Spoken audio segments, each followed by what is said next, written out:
Good evening बच्चों।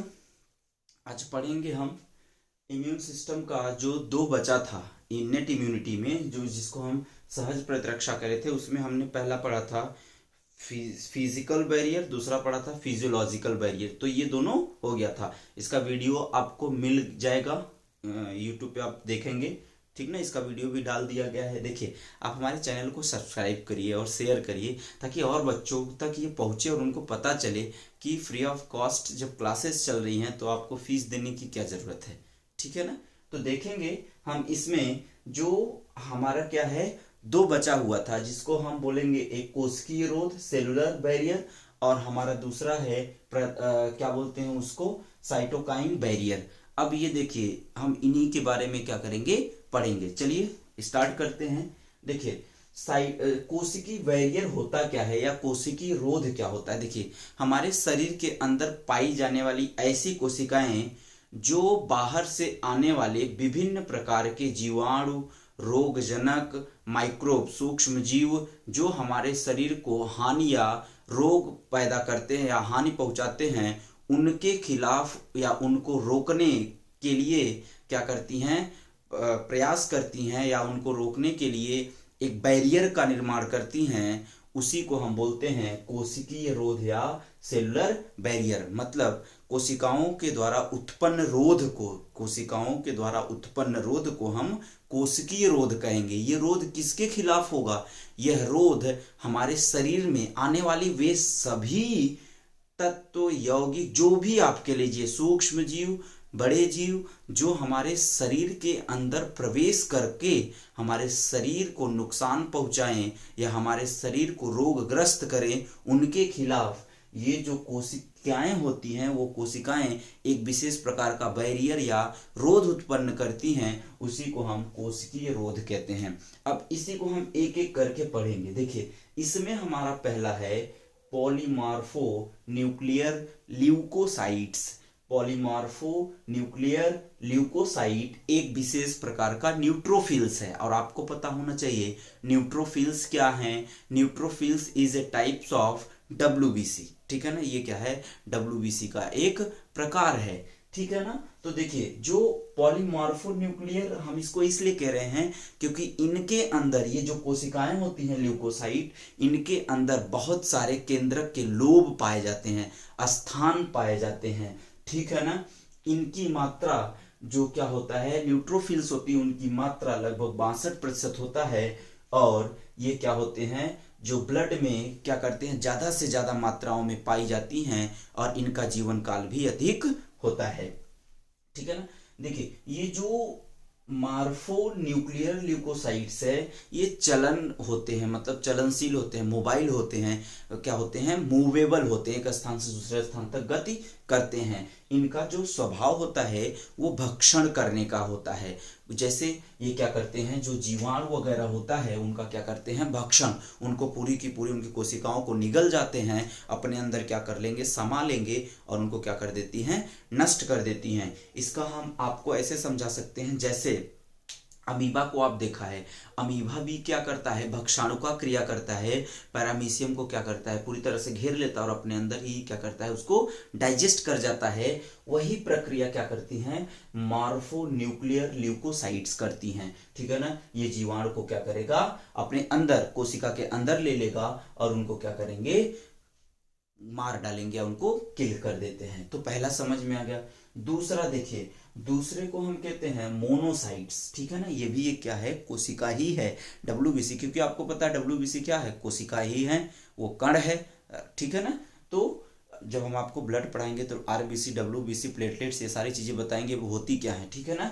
तो देखिए, उसमें मोनोसाइट्स वगैरह सब आ जाएगा। मोनोसाइट्स, इसकी जो मात्रा होती है वो लगभग 5 से 10% होती है। मोनोसाइट्स का मतलब ही होता है, मोनोसाइट्स का मतलब ही होता है लार्जेस्ट डब्ल्यूबीसी। क्या होता है, लार्जेस्ट डब्ल्यूबीसी। ऐसा डब्ल्यूबीसी जिनका आकार क्या होता है, बड़ा हो जाता है, उनको हम मोनोसाइट्स कह देते हैं, ठीक है ना। ये देखिए, इनका जो ब्लड में जीवन काल होता है, ब्लड में तो पाए जाते हैं, इनका जो जीवन काल होता है वो क्या होता है, कम होता है, ठीक है ना, अल्प होता है। ये भी क्या करती हैं, भक्षाणु का क्रिया करती हैं। क्या करती हैं, भक्षाणु का क्रिया करती है, भक्षाणु की क्रिया करती हैं, जिसमें ये भी क्या करते हैं, जो जीवाणु होते हैं उनका भक्षण, जीवाणु का भक्षण कर लेती हैं, जिससे जो हमारे शरीर के अंदर जीवाणु गए हैं वो क्या होते हैं, मर जाते हैं। अगला है एक हम देखेंगे तीसरा जो है हमारा माइक्रोफेजेस। माइक्रोफेजेस एक्चुअली होता क्या है हम ये देखेंगे। देखिए माइक्रोफेजेस का जो निर्माण होता है, माइक्रोफेजेस का निर्माण हमेशा मोनोसाइट्स से होता है। किससे होता है, मोनोसाइट्स। और ये जो मोनोसाइट्स होते हैं हमने आपको यहाँ पर बता दिया क्या है मोनोसाइट्स, एक लार्जेस्ट WBC है, ठीक है ना। अब ये जो मोनोसाइट्स होते हैं ये क्या करते हैं, 8 घंटे तक ब्लड में होते हैं। किसमें होते हैं, ब्लड में। कितने घंटे तक, 8 घंटे तक।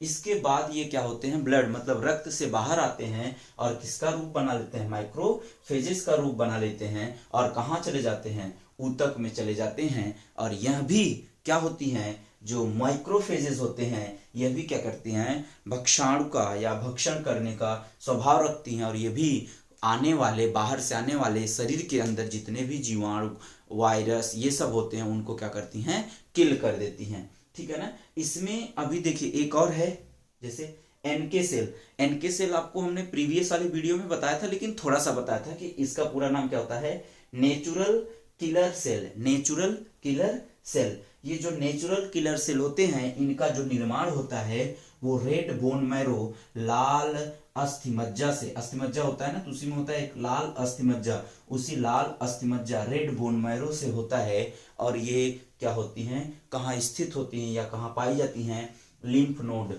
क्या लसिका गांठों में पाई जाती हैं, स्प्लीन में पाई जाती हैं। जब हम आपको रक्त परिसंचरण तंत्र पढ़ाएंगे तो वहां पर लिम्फ आपको पढ़ाएंगे, आपको स्प्लीन वगैरह सारी चीजें पढ़ाई जाएंगी। देखिए जो लिम्फ नोड होता है उसमें, और स्प्लीन, स्प्लीन को हम क्या बोलते हैं, प्लीहा कहते हैं, ठीक है ना, हमारी इस साइड पाया जाता है।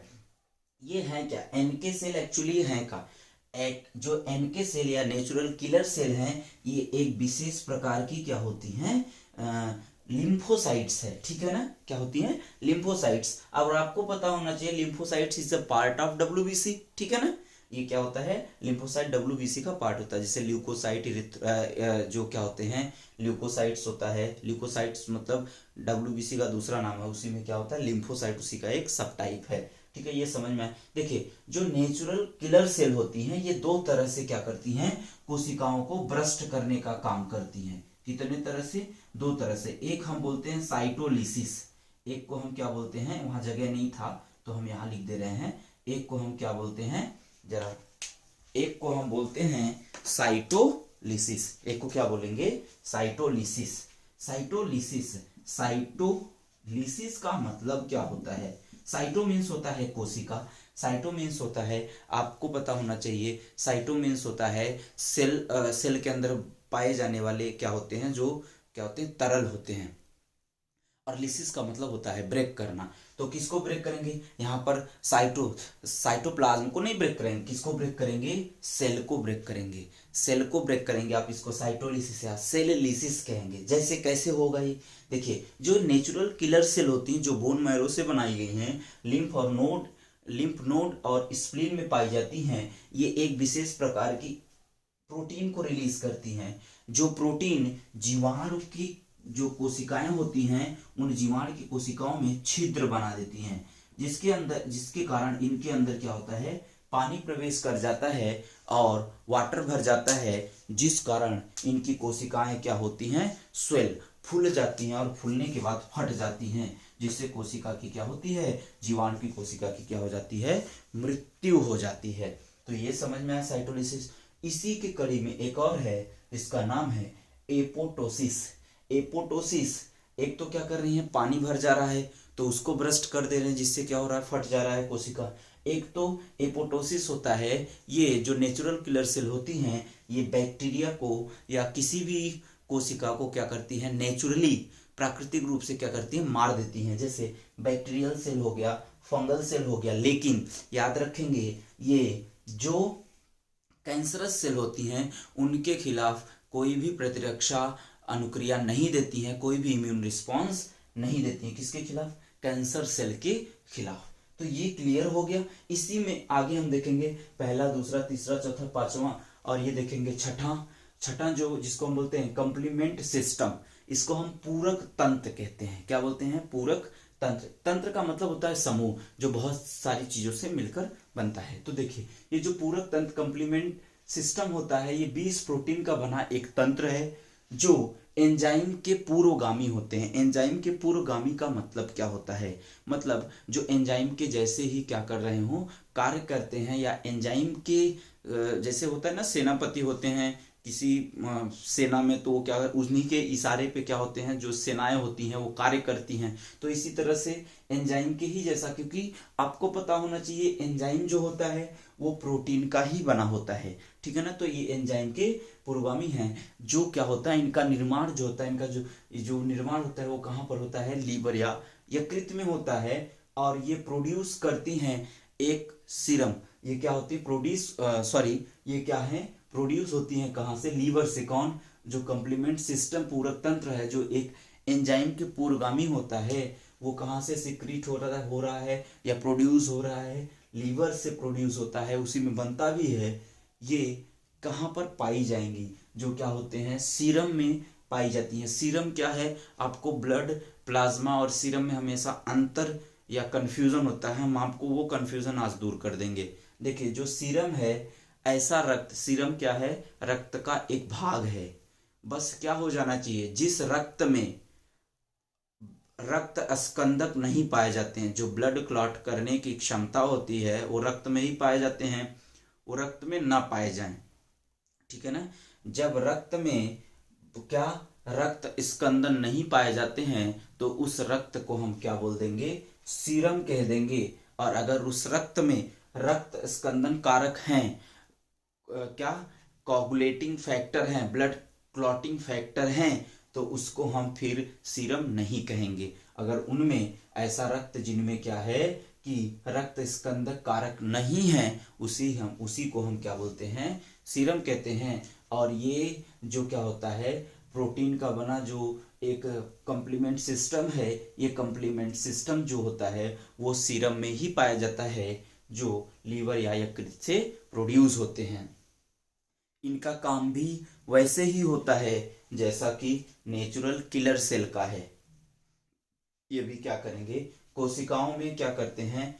पानी भर देते हैं, छेद हो जाता है, जिसके कारण कोशिकाओं में पानी भर जाता है बैक्टीरियल सेल में, और कोशिकाएं क्या होती हैं? फट जाती हैं। देखिए, आप इसके बारे में जो प्रदाह है या इन्फ्लामेशन है, इसके बारे में अच्छे से जानते हैं। क्या होता है ये जो प्रदाह या इन्फ्लामेशन है?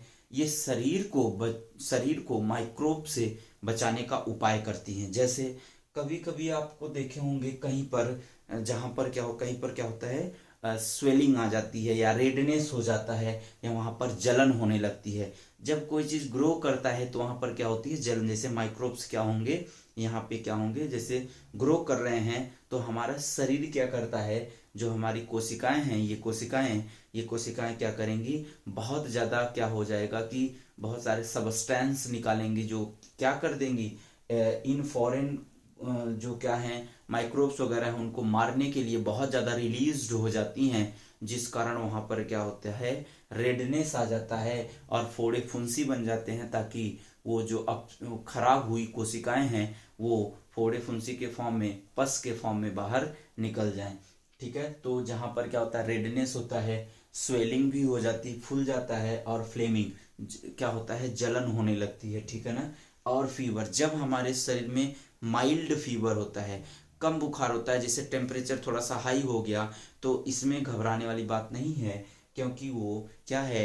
एक प्रतिरक्षा शो करता है, जिससे जब टेम्परेचर बढ़ेगा तो जो हमारे बॉडी के अंदर बैक्टीरियाज वगैरह होती हैं, उनको किल करने के लिए जो बॉडी का टेम्परेचर थोड़ा सा हाई हो जाता है। देखिए, प्रदाह स्थान क्या होता है? प्रदाह स्थान हमारे शरीर में एक मास्ट सेल पाया जाता है, जो क्या होता है? हिस्टामिन्स के नाम से जाना जाता है। उसी में क्या होता है? ये प्रदाह स्थान होता है। जब कोई बैक्टीरिया वगैरह जाते हैं तो ये मास्ट सेल एक्टिव हो जाता है और हिस्टामिन्स एक्टिव हो जाते हैं, जिससे क्या होता है? फीवर, फ्लेमिंग और क्या होता है? स्वेलिंग और रेडनेस होना शुरू हो जाता है, ठीक है ना। तो ये आपका हो गया। अब देखिए, चौथा और लास्ट है, इसको हम पढ़ेंगे साइटोकाइन बैरियर। ये जो साइटोकाइन बैरियर है, ये साइटोकाइन बैरियर क्या करते हैं? जैसे इंटरल्यूकिन्स हो गया, ये क्या है? एक ल्यूकोसाइट्स हैं, का भी काम लगभग वैसा ही होता है, ठीक है ना। एक लिम्फोकाइंस हो गया, ये क्या है, लिम्फोसाइट्स हैं, और एक इंटरफेरॉन्स है। ये जो इंटरफेरॉन्स है ये महत्वपूर्ण है। ये जो इंटरफेरॉन्स होता है ना, ये इंटरफेरॉन्स, इसको हम बोलते हैं एंटीवायरल प्रोटीन्स। ये जो एंटीवायरल प्रोटीन्स होते हैं, ये एंटीवायरल प्रोटीन कहाँ से निकलते हैं, देखिए यह वायरस से संक्रमित सेल द्वारा स्रावित होता है। जैसे हमारे शरीर में कोई भी कोशिकाएं हैं और वो क्या हो जाए, वायरस से संक्रमित हो जाए, ठीक है ना। वायरस से संक्रमित होने पर क्या करती हैं, ये जो वायरस से संक्रमित कोशिकाएं हैं हमारे शरीर में, वो एक विशेष प्रकार की प्रोटीन का क्या करती हैं, श्रावण करती हैं, जिसे हम इंटरफेरॉन्स कहते हैं। यह इंटरफेरॉन्स एक उत्कृष्ट, बहुत ही अच्छे क्या है, साइटोकाइंस रोध हैं, जो बैरियर्स हैं, जो आसपास में स्थित क्या होती हैं, नॉर्मल सेल या सामान्य कोशिकाएं होती हैं, उनको वायरस के इन्फेक्शन से बचाती है। जैसे मान लीजिए ये कोई कोशिका है, ठीक है। अब ये कोशिका क्या हुई है, किसी वायरस से इन्फेक्टेड है, किसी वायरस से या विषाणु से क्या है, संक्रमित है। तो यहां पर हम लिख देते हैं वायरस इन्फेक्टेड सेल, ठीक है। अब ये जो वायरस इन्फेक्टेड सेल हैं, ये एक विशेष अपने चारों तरफ क्या करेंगी, एक विशेष प्रकार के प्रोटीन को क्या करेंगी, निकालेंगी या स्रावित करेंगी, जिसे हम इंटरफेरॉन्स कह रहे हैं। अब ये जो इंटरफेरॉन्स हैं, ये इंटरफेरॉन्स जब निकलेंगी, तो अब क्योंकि ये कैंसर सेल है, तो इसके बगल बगल में क्या होंगे, सामान्य कोशिकाएं होंगी। ये भी कोशिकाएं वायरस से संक्रमित ना हो जाए, ये भी कोशिकाएं जीवाणु से संक्रमित इन्फेक्टेड ना हो जाए, इसलिए हमारी जो क्या होती हैं, वायरस से इन्फेक्टेड जो कोशिकाएं होती हैं, एक विशेष प्रकार की प्रोटीन का श्रावण करती हैं, सिक्रीशन करती हैं, जिसे हम इंटरफेरॉन्स कहते हैं। और यह इंटरफेरॉन्स और कोशिकाओं को वायरस के इन्फेक्शन से बचाती हैं। ये आपका पूरा का पूरा क्लियर हो गया।